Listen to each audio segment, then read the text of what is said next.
ہمیں آج کے اس پروگرام میں حفیظ الرحمان احسن صاحب نے جو سیارہ ڈائجسٹ کے سیمائی سیارہ کے وہ مدیر ہیں، انہوں نے اپنا پیغام بھیجا ہے اور انہوں نے آج کے اس پروگرام میں شرکت کرنا تھی، لیکن خرابی صحت کی وجہ سے وہ سفر نہیں کر سکتے، تو انہوں نے عرف تحسین کے نام سے مشہور شاعر غالب کے شعر سے اس کا آغاز کیا ہے کہ مجھے انتہاش غم نے پے عرض حال بخشی، افس غزل سرائی تپش فسانہ خواہی، غم و اندوہ کے غبار اور تحریک نے میرے اندر غزل سرائی کی ایک شدید طلب اور فسانہ غم دل کہنے کی ایک توانا آرزو کو جنم دیا ہے۔ یہ اس شعر کا ترجمہ ہے، یہ مفہوم ہے۔ آگے وہ لکھتے ہیں کہ محبی پروفیسر محمد یعقوب شائق کی سرگزشت احوال عمر عزیز رفت پڑھ کر ان کے اس باطنی اضطراب کی تصویر سامنے آ جاتی ہے جس نے انہیں قائم، متحرک اور فعال رکھا، اور زندگی کو گہرائی میں جا کر دیکھنے کے ذوق نے ان کے اندر اپنے قریب و دور کے بے شمار احباب اور شناساؤں سے تعلقات و مراسم قائم کرنے اور انہیں برقرار رکھنے کا ملکہ پیدا کر دیا۔ اس کے ساتھ ساتھ اپنے گرد و پیش کے احوال و واقعات پر ان کے نگاہ تجسس ہمیشہ بیدار اور برسر کار رہی۔ یہی وجہ ہے کہ اپنی سرگزشت حیات بیان کرتے ہوئے انہوں نے بے شمار افراد اور انگت واقعات کا ایک ایسا آئینہ خانہ آراستہ کر دیا ہے کہ جس میں زندگی کی ہشت پہلو تصویریں ہمیں متحرک نظر آنے لگتی ہیں، اور ایک پورا عہد اپنی جزیات کے ساتھ زندہ ہو کر سامنے آ گیا ہے۔ اپنی سوانح حیات لکھنے اور لکھوانے کی تحریک یا تو خارجی ہوتی ہے یا باطنی۔ خارجی ان معنوں میں کہ آدمی اپنے تجربات و مشاہدات میں لوگوں کو شریک کرنا چاہتا ہے، اور باطنی ان معنوں میں کہ زندگی کے نشیب و فراز اور احوال و واردات میں سے گزرتے ہوئے اس کی شخصیت جن اثرات کو قبول کرتی ہے اور جو اثرات اپنے فکر و عمل سے وہ دوسروں پر مرتب کرتا ہے، ان میں وہ حیات افروزی کے ایسے جواہر دیکھتا ہے جن کی چمک سے دوسروں کو بھی مستفیض ہونا چاہیے۔ یہ امر باعث اطمینان ہے کہ عمر عزیز رفت میں خود نوش سوانح کے یہ دونوں پہلو نمایاں ہو کر سامنے آتے ہیں اور اس کتاب کی تحریر و تشکیل کا جواز فراہم کرتے ہیں۔ میں فاضل مؤلف کی اس کامیاب کاوش پر انہیں دلی مبارکباد پیش کرتا ہوں۔ مجھے امید ہے کہ اس کتاب کے محسن اہل نظر سے پوشیدہ نہیں رہیں گے۔ حفیظ الرحمان احسن، لاہور۔ پروفیسر یعقوب شائق صاحب نہ صرف ایک لکھے پڑھے استاد ہیں، بلکہ ایک بہت ہی مدبر اور دلیر انسان بھی ہیں، اور ان کی دلیری کا جو پہلو ہے شاید آپ میں سے شاید کسی کے سامنے نہ آیا ہو جس طریقے سے میرے سامنے آیا۔ تو میں پروفیسر صاحب سے میں نے بہت کچھ سیکھا، اور اس کے بعد پھر میں آرمی میں چلا گیا۔ جب آرمی میں جاتا ہوں تو ان کی جو ہدایات ہیں یا ان کی جو گائیڈنس تھی تھرو آؤٹ آج تک وہ جاری رہی۔ ہمارا پہلے خط و کتابت کے ذریعے رابطہ رہا، اس کے بعد ٹیلی فون کے ذریعے بھی جو ہے نا ہمارا رابطہ رہا، اور پھر بالخصوص جو انہوں نے جو کتاب لکھی اس میں دو ان کے جو اہم حصے ہیں۔ ایک تو یہ ان کی اپنی یادداشتیں ہیں، اور دوسری جو ان کا تعلق مختلف لوگوں کے ساتھ، جو مختلف لوگوں کے ساتھ ان کا اٹھنا بیٹھنا رہا، ان کا تعلق رہا، ان کو انہوں نے جو ہے نا وہ ڈیٹیل میں ڈسکس کیا ہے۔ اور سب سے بڑا جو کارنامہ شائق صاحب کا ہے، جو ان کتاب میں بھی ان کا ذکر ہے، کتاب سے ہٹ کے بھی ہمیں پتہ ہے کہ مولانا عبد الغنی صاحب ان کی زندگی اور جو انہوں نے کنٹریبیوٹ کیا ہے، اگر مولانا عبد الغنی صاحب کے بارے میں شائق صاحب فیض الغنی کے دونوں ایڈیشن نہ لکھتے تو میرا خیال ہے کہ آپ میں سے بھی بہت سارے لوگوں کو ان کی جو دینی خدمات ہیں، ان کی سماجی خدمات ہیں، ان کی ادبی خدمات ہیں، ان کی تعلیمی خدمات ہیں، ان کے بارے میں پتہ نہ ہوتا۔ اور پھر اس سے ہٹ کے بھی بے شمار لوگ ہیں، مولانا عبد الغنی صاحب کی پرسنالٹی کے بارے میں شاید لوگ نابلد ہوتے۔ تو میرے حساب میں مولانا عبد الغنی صاحب بہت عظیم شخصیت تھے۔ انہوں نے جتنی ان کی دینی خدمات ہیں، پلندری کا مدرسہ انہوں نے قائم کیا، اس کے بعد وہ تراڑکھل میں آتے ہیں، وہاں مسجد بنائی، جنڈالہ میں بنائی، ملوٹ میں بنائی، بیس بغلے کا مدرسے کا قیام ہے۔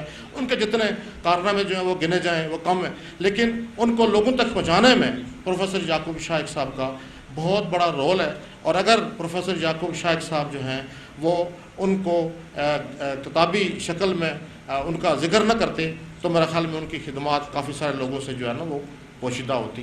پھر بیس بغلہ میں جب مدرسے کا جو قیام عمل میں آیا، اور اس کے بعد جب سالانہ وہاں پہ تبلیغی اجتماع ہوا کرتا تھا تو یہ دو شخصیات مولانا ہمارے جو استاد تھے عبد الرحیم مرحوم اور شیخ صاحب، یہ دو ایسی شخصیات تھی، یہ دو ایسے ستارے تھے کہ جن کے ارد گرد وہ سارا جو فنکشن تھا وہ گھما کرتا تھا، اور پوری نہ صرف آزاد کشمیر سے بلکہ پاکستان سے دور دور سے علماء آتے تھے اور وہاں آ کے تبلیغ کرتے تھے۔ ان کا ایک ہفتہ پہلے مدرسے کا سارا آڈٹ کرنا اور اس کے بعد پاس نامہ پیش کرنا، اور پھر وہ پورا جن لوگوں نے جو معاونت کی ہوتی تھی تو اس سب کا جو ذکر کرنا، وہ آج تک جو ہے نا ہمارے کانوں میں جو ہے نا وہ چیزیں رس گھولتی ہیں۔ اور جب یہ خدا نخواستہ یہ تھوڑے سے کمزور ہو گئے اور جب یہ بوڑھے ہو گئے اور ان کا وہ ربط ابھی مدرسہ کے ساتھ نہیں رہا، تو مدرسے کی بھی وہ حیت اور وہ شکل و صورت باقی نہیں رہی۔ تو شیخ صاحب نے بہت کنٹریبیوٹ کیا۔ یہ زندگی گزر جاتی ہے، یہ زندگی اگر سو کے بندہ گزارے تب بھی گزر جاتی ہے، کوئی کام کر کے گزارے تب بھی گزر جاتی ہے۔ شیخ صاحب نے اس زندگی کا بھرپور استعمال کیا اور اپنی جوانی سے لے کے بچپن سے لے کے جوانی تک اور جوانی سے لے کے بڑھاپے تک اپنی بھرپور زندگی گزاری ہے۔ اور ظاہر ہے اللہ تعالیٰ کا ایک سسٹم ہے، دنیا کا ایک سسٹم ہے۔ ابھی یہ بوڑھے ہیں، تھوڑے کمزور بھی ہیں، بیمار بھی ہیں، تو ہماری دعا ہے کہ اللہ تعالیٰ ان کو صحت دے اور لمبی دیر تک، ہمیشہ کے لیے تو نہیں کہوں گا پہلے، لیکن لمبی دیر تک اللہ تعالیٰ ان کا سایہ جو ہے ہمارے سروں پہ قائم رکھے۔ میں نے آج کوئی خطاب نہیں کرنا ہے، بس چھوٹے چھوٹے دو چار جملے ہوں گے۔ پہلی بات یہ ہے کہ آپ سب حضرات جس طرح آپ نے قیمتی وقت نکال کر یہاں تشریف لائے ہیں، میں آپ کا بہت ممنون ہوں۔ تو میں نے جعفری صاحب اور تراوی صاحب دونوں سے اجازت لے کر پہلے بات کی ہے، بات وہی کریں گے، تو میں نے سوچا کہ آپ کا شکریہ ادا کرتا ہوں۔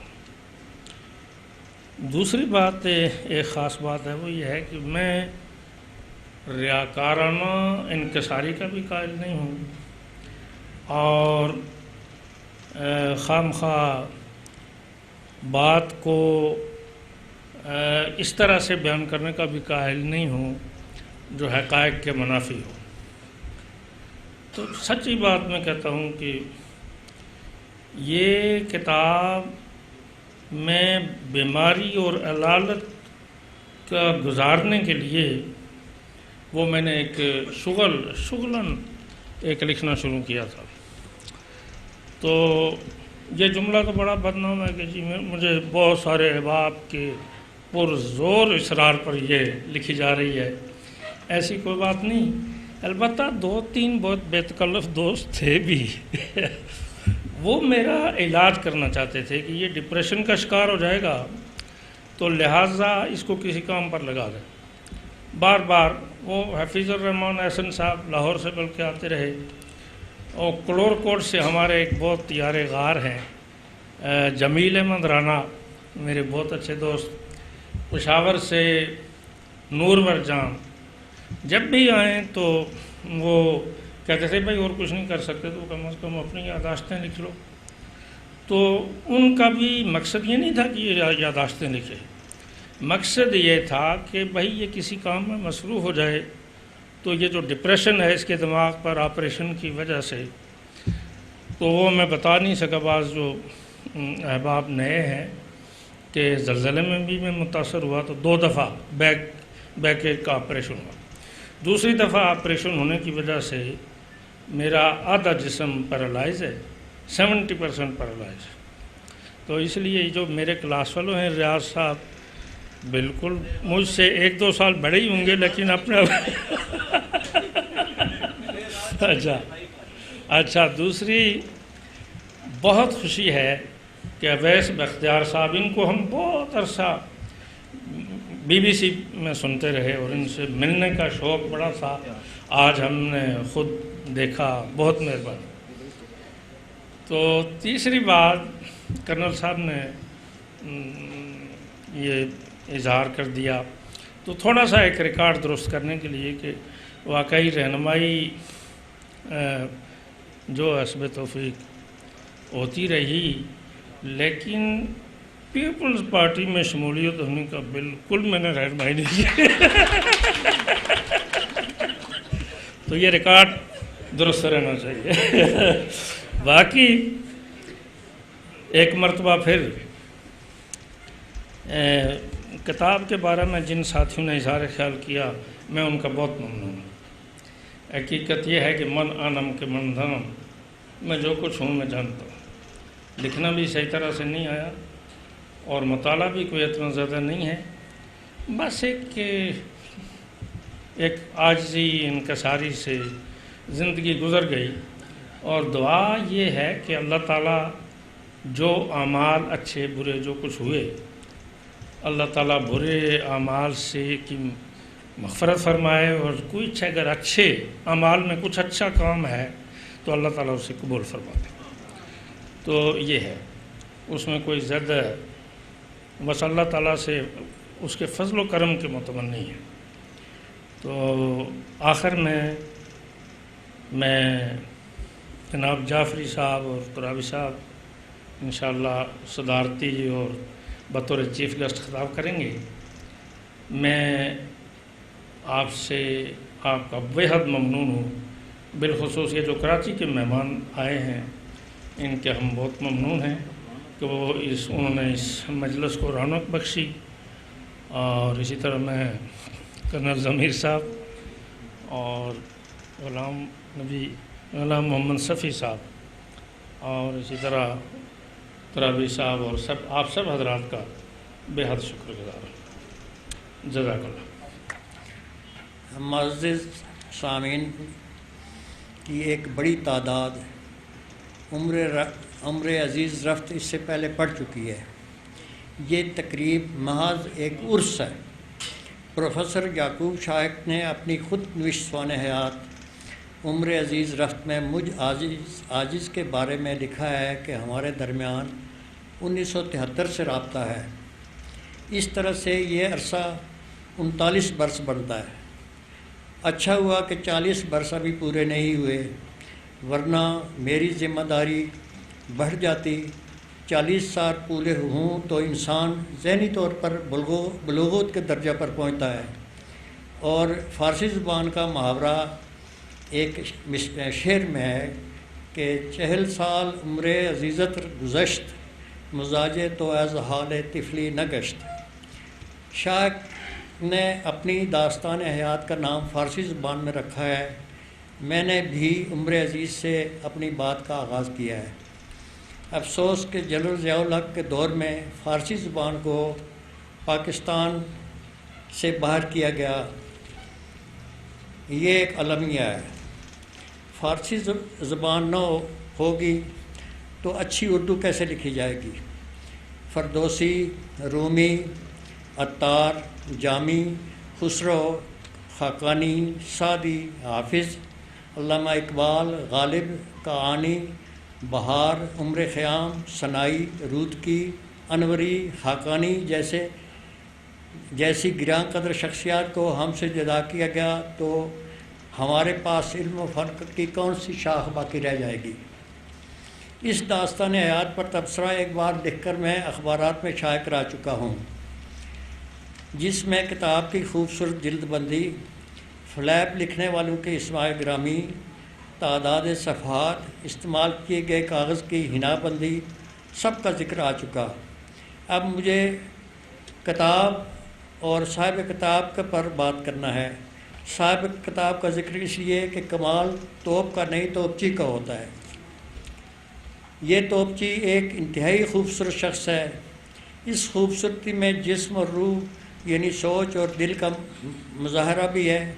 کتاب میں یعقوب شائق نے اپنی 300 تصاویر شائع کر کے 77 صفحات کو مشق ستم بنایا ہے، اور 700 لوگوں کی تصاویر اس میں اس لیے دی ہیں کہ ان کے بہانے اپنی خوبصورت تصاویر شائع کی ہیں. کتاب کے فلیپ پر عمر رفتہ کی ترتیب سے ایک نہیں 4 تصاویر چھاپی ہیں، یعنی 1973 میں آپ کیسے تھے اور 2008 میں کیسے. لوگوں مجھے دیکھو جو دیدہ عبرت نگاہ ہو. پروفیسر صاحب آپ اب بھی بہت خوبصورت نورانی چہرہ، اور آپ کے آپ کا گفتگو، آپ کا حصے مزاح اور بہت ساری ایسی خوبیاں ہیں جو بدستور آپ کو جوان رکھتی